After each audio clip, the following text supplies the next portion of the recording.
ആ ഒരു മെഡിറ്റേഷൻ ധ്യാനം അതിലങ്ങനെ എത്തിപ്പെട്ടു. അങ്ങനെ യൂട്യൂബിൽ നിന്ന് ഓരോന്നും എക്സ്പീരിയൻസ് ചെയ്യാൻ തുടങ്ങി. ധ്യാനം എങ്ങനെ, അതിലൂടെ നമുക്ക് എത്രാപ്പം കുറച്ച് എനിക്ക് സത്യങ്ങൾ മനസ്സിലാക്കാൻ പറ്റി. കാരണം അവൾ ഈ ഭൂമിയിൽ എന്ത് ഉദ്ദേശത്തോടെയാണേ വന്നത്, അവളെ കർത്തവ്യം പൂർത്തിയാക്കി.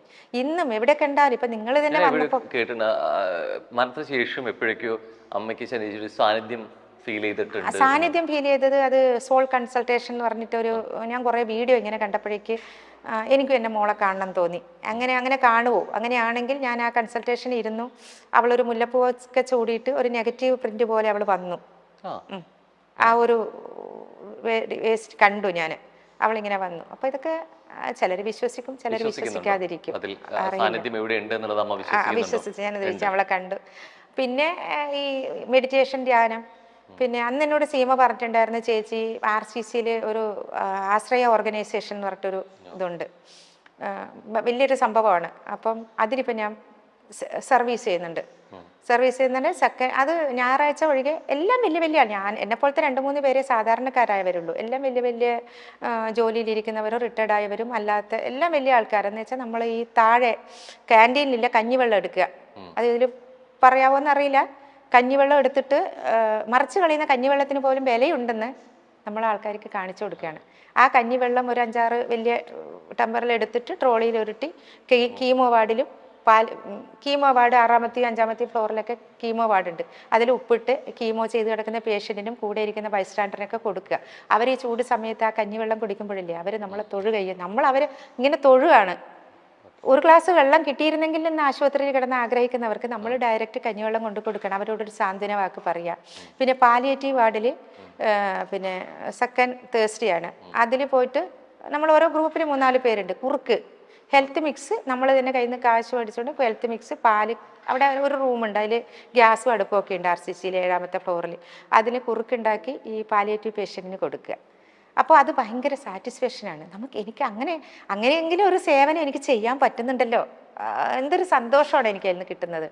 കാരണം അതൊക്കെ ഒരു വലിയ കാര്യമല്ലെങ്കിലും മറിച്ച് കളയുന്ന കഞ്ഞിവെള്ളമാണ്. അപ്പോൾ എത്രയോ പേര് അവിടെ സർവീസ് ചെയ്യുന്നുണ്ടെന്ന് അറിയാമോ ആശ്രയ ഓർഗനൈസേഷൻ്റെ. അമ്മയും ശനേശിയുമായിട്ടുള്ള അവസാന ഒരു നിമിഷം ശരിക്കും ഏതായിരുന്നു? അവസാന സമയം ശരിക്കും എപ്പോഴായിരുന്നു? ഞാനും മോളുമായിട്ടുള്ള അവസാന സമയം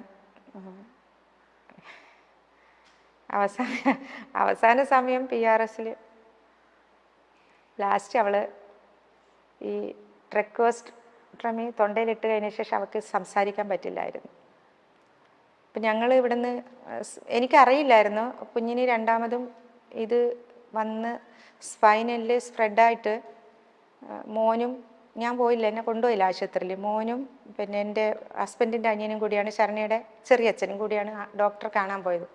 അപ്പോൾ ഡോക്ടർ 1 മന്തേന് ശരണേ ഉള്ളൂ, സ്പൈനലിലൊക്കെ സ്പ്രെഡായി എന്ന് പറഞ്ഞു, ഇനി ഒന്നും നമുക്ക് ചെയ്യാനില്ലെന്ന് പറഞ്ഞു. അപ്പോൾ ഇവർ റിക്വസ്റ്റ് ചെയ്തു, ഡോക്ടർ എന്തെങ്കിലും ഒന്ന് ചെയ്യാൻ പറ്റുമോ, നമുക്കൊരു പരീക്ഷണം എന്നുള്ള രീതിയിൽ എന്തെങ്കിലും ഒന്ന് ചെയ്യാൻ പറ്റുമോ. ഞങ്ങൾ ബാംഗ്ലൂർ പോയി സൈബർ നൈഫ് റേഡിയേഷനൊക്കെ കൊടുത്തതാണ്. അപ്പോൾ നമുക്ക് ഈ എമൗണ്ടൊക്കെ വന്നപ്പോൾ അവിടെ 10-20 ലക്ഷം രൂപ, പൈസയുടെ കണക്കല്ല കേട്ടോ, എൻ്റെ മോളെ പേരിൽ എനിക്ക് ആ രീതിയിൽ പറയുന്നതല്ല, എങ്ങനെയാലും എൻ്റെ മോളെ കിട്ടണം എന്ന് വിചാരിച്ചു. പൈസയൊന്നല്ല പ്രശ്നം, നമുക്ക് കുഞ്ഞിനെ എങ്ങനെയും കിട്ടണം. അങ്ങനെയാണ് പിന്നെ അവസാനം ഇവരെന്നോട് ഒളിച്ചു വെച്ചു, ഒന്നും പറഞ്ഞില്ല. ഞാൻ പറഞ്ഞു, മോനെ എന്തുണ്ട് ശരണ്യക്ക്, എന്ത് ഡോക്ടർ എന്തിനാ നിങ്ങളെ വിളിപ്പിച്ചേ? ഒന്നുമില്ല. അപ്പോൾ സീമ എന്നോട് ഇങ്ങനെ വിളിച്ചു പറയണ, പിന്നെ അതിന് സീമയും ഞാനായിട്ട് തർക്കമായത്. അപ്പം ശരണ്യെ പാലിയേറ്റീവിൽ എവിടെയോ ആക്കിയിട്ടുണ്ട്, അവിടെ കൊണ്ടുപോയിട്ട് അവിടെ. അപ്പോൾ എനിക്കറിയാം പാലിയേറ്റീവ് പേഷ്യൻ്റ് തന്നെ എൻ്റെ മനസ്സിലുള്ളൊരു ഇത്, പിന്നെ മരണം കാത്തു കിടക്കുന്നവർ, വേറെ ട്രീറ്റ്മെൻ്റ് ഒന്നും ഇല്ലാതെ മരണം കാത്തു കിടക്കുന്നവർ ഈ മോർഫിൻ വേദന സംഹാരി മാത്രം കഴിച്ച് മരിക്കുന്നവരെ കിടത്താം. നമ്മൾ വീട്ടിൽ കിടത്താൻ പറ്റാതെ അവിടെ കൊണ്ടുപോയി സാന്ത്വന ചികിത്സ, അതാണ് പാലിയേറ്റീവ് എന്ന് എനിക്കുള്ള ബോധം. ശരണ്യക്ക് അപ്പോഴും ബോധമുണ്ട്, ശരണ്യയുടെ ബോധം പോയിട്ടൊന്നുമില്ല.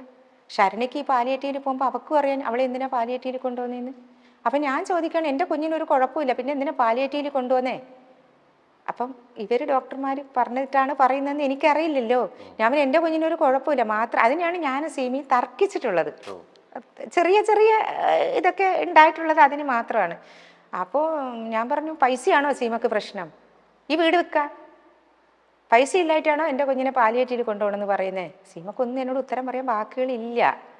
അപ്പോൾ മോൻ പറഞ്ഞു, അമ്മ സീമ ചേച്ചിയോട് എന്തിനാ അങ്ങനെ ദേഷ്യപ്പെട്ട് സംസാരിക്കാൻ? പിന്നെ സീമ എന്തിനാ പാലിയേറ്റീവിൽ കൊണ്ടുപോകാൻ പറയുന്നത്? എൻ്റെ മോക്ക് എന്ത് കുഴപ്പം? അവൾക്കൊരു കുഴപ്പമില്ലല്ലോ. എനിക്കറിയുന്നില്ലല്ലോ ഇവർക്ക് ഇങ്ങനെ ഉള്ളത്, ഇവർ പറഞ്ഞത് ഇവരെന്നോട് മറച്ചു വെക്കില്ലേ. അപ്പോൾ 1 മാസം അങ്ങനെ നോക്കാം, വീട്ടിൽ നിന്നിട്ട് അവളുടെ ആ ഒരു ഡെത്ത് കാണണ്ട എന്നുള്ള രീതിയിലാണ്. അവിടെ ആകുമ്പം ആൾക്കാരൊക്കെ ഉണ്ടാവുമല്ലോ, ഡോക്ടർ നഴ്സുമാരൊക്കെ, അതാണ് സീമ അങ്ങനെ പറയുന്നത്. പക്ഷെ ഞാൻ സമ്മതിച്ചില്ല. ഞാൻ പറഞ്ഞു ഒരു കാരണവശാലും എൻ്റെ കുഞ്ഞിനെ പാലിയേറ്റീവിൽ കൊണ്ടുപോകാൻ ഞാൻ സമ്മതിക്കത്തില്ല. ഞാൻ അവളെ നോക്കും. അവളെ ഒരു കാര്യം എടുക്കുന്നതിന് എനിക്കൊരു ബുദ്ധിമുട്ടും. ഞാൻ എൻ്റെ കുഞ്ഞിനെ നോക്കും.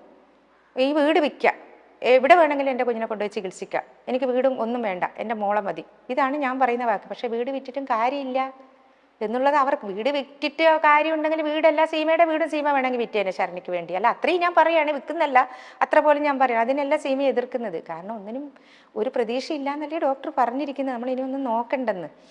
പക്ഷേ എന്നിട്ട് ഈ പറഞ്ഞ സമയത്ത് അപ്പോൾ ഇവർ റിക്വസ്റ്റ് ചെയ്ത് എന്തെങ്കിലും നമുക്ക് ചെയ്യാൻ പറ്റും. കൊറോണ സമയമാണ്. അപ്പോൾ ശ്രീജിത്തിലെ ഡോക്ടർ പറഞ്ഞു വേണമെങ്കിൽ നമുക്ക് റേഡിയേഷൻ കൊടുത്ത് നോക്കാൻ ഞാനൊരു ലെറ്റർ തരാം. വലിയ പ്രതീക്ഷയൊന്നുമില്ല, ഒന്ന് തൽക്കാലം ഒരു 6 മാസം 1 മാസം എന്നുള്ളത് 5-6 മാസം നീട്ടി കിട്ടിയേക്കാം, അല്ലാതെ കൊച്ചിന് കിട്ടുന്നവർ പറയുന്നില്ല. അപ്പം ഇതൊന്നും എനിക്കറിയുന്നില്ല, പിന്നീടാണ് ഞാൻ അറിയുന്നത്. അങ്ങനെയാണ് RCCയിൽ ഞങ്ങൾ റേഡിയേഷൻ. അപ്പം ഞാൻ ചോദിക്കുന്നത്, ഈ RCCയിൽ റേഡിയേഷൻ എന്തിനാണ് കൊച്ചിനെ കൊണ്ടുപോകണേ? എനിക്കറിയില്ലല്ലോ ഇവർക്ക് സ്പൈനലിൽ വന്നത്. അപ്പോൾ പറയാണ് അതിൻ്റെ തലേന്ന് വരെ എന്തെന്നറിയോ, ഇവള് ഫിസിയോതെറാപ്പി വീട്ടിൽ കൊണ്ടുവന്ന് ഞാൻ ചെയ്യിക്കുന്നത്. ഞാൻ വഴക്ക് പറയാണ് കൊച്ചിനെ. ഈ കൊച്ചിന് ഈ സ്പൈനലിൽ ഇത് വന്നിട്ടാണ് ആന ചിഹ്നം വിളിക്കും പോലെ ചിഹ്നം വിളിക്കുന്നതെന്ന് എനിക്കറിയില്ല. കരയോ? എനിക്കറിയില്ല. ഈ ഫിസിയോതെറാപ്പിസ്റ്റ് പറയും ശരണ്യെ ചെയ്യേ, പിന്നെ ആൻറ്റിയാണ് ശരണ്യെ വഷളാക്കുന്നത്, ശരണ്യെ കൈ ഇങ്ങനെ ഷിവർ ചെയ്യും, ആൻറ്റി വാരി കൊടുക്കരുത്, അവളെ കൊണ്ട് ഒറ്റയ്ക്ക് വാരി കഴിപ്പിക്കും. അത് ഇന്ന് എനിക്കൊരു പശ്ചാത്താപമാണ്, കുറ്റബോധമാണ് കേട്ടോ. ഇന്ന് ഞാൻ എൻ്റെ മോളെ അങ്ങനെ പറഞ്ഞല്ലോ എന്ന് തീർത്താ ഞാൻ വിചാരിക്കും ദൈവമേ അവളൊന്ന് തിരിച്ച് വന്നിട്ടുണ്ടെങ്കിൽ, അങ്ങനെ ഒരു കാലം ഉണ്ടായിരുന്നെങ്കിൽ എനിക്ക് ഇതിനെയൊക്കെ പ്രായച്ചിത്തം ചെയ്യണമെന്ന്. ഞാൻ അവളെ ഒത്തിരി വഴക്ക് പറഞ്ഞു മോനെ. കാരണം നിനക്ക് മടിയാണെടി, നിനക്ക് എപ്പോഴും നിൻ്റെ അപ്പിയൊക്കെ അമ്മ എടുത്ത് നിനക്ക് ശീലമായിപ്പോയി, നിനക്ക് ബാത്റൂം പോയി അപ്പിയിടാൻ മടിയാണ്, മൂത്രമൊക്കെ നിനക്ക് ബെഡിൽ ഒഴിച്ച് ശീലമായിപ്പോയി. എല്ലാം ഞാനുണ്ടല്ലോ, എൻ്റെ കാലം കഴിഞ്ഞാൽ നിനക്ക് നോക്കാലോ, നിന്നെ ആരോ നോക്കുന്നു, എൻ്റെ കാലം കഴിഞ്ഞാൽ നിന്നെ ആരോ നോക്കും. അപ്പം ഞാൻ എന്തിനാ മോനെ ഇത് വഴക്ക് പറയുന്നത് അവളെ? ഇവള് ഉഷാറായി വരാൻ. അവൻ പറയുന്ന ഫിസിയോതെറാപ്പിസ്റ്റ് ഒരു മഹാദേവൻ എന്നിട്ട് മോനെ എന്നോട് പറഞ്ഞ അമ്മ ഇവിടെ ഓമനിച്ച് വഷളാക്കുക, നമ്മളെ ചെയ്യിക്കണം, ഫിസിയോതെറാപ്പിയൊക്കെ നമ്മളിങ്ങനെ ചെയ്യിക്കണം, ഇങ്ങനെ ഈ കസേരയിൽ ഇരുന്ന് എഴുന്നേൽപ്പിക്കണം, എഴുന്നേൽക്കടി ഇങ്ങനെ ഞാൻ പറയാണ്. അപ്പോൾ ഇവക്ക് പറ്റുന്നില്ല. അപ്പോൾ ഒച്ചത്തിൽ കരയാണ്. അവന് കള്ളക്കരച്ചിലാണ്, നീ കര, നിനക്ക് മടിയാണ്, വാതിനെ കൊണ്ട് കിടത്താം, നീ ഇനി ചെയ്യണ്ട, നീ ഇങ്ങനെ കിടക്ക്. ഇതാണ് ഞാൻ പറയുന്നത്.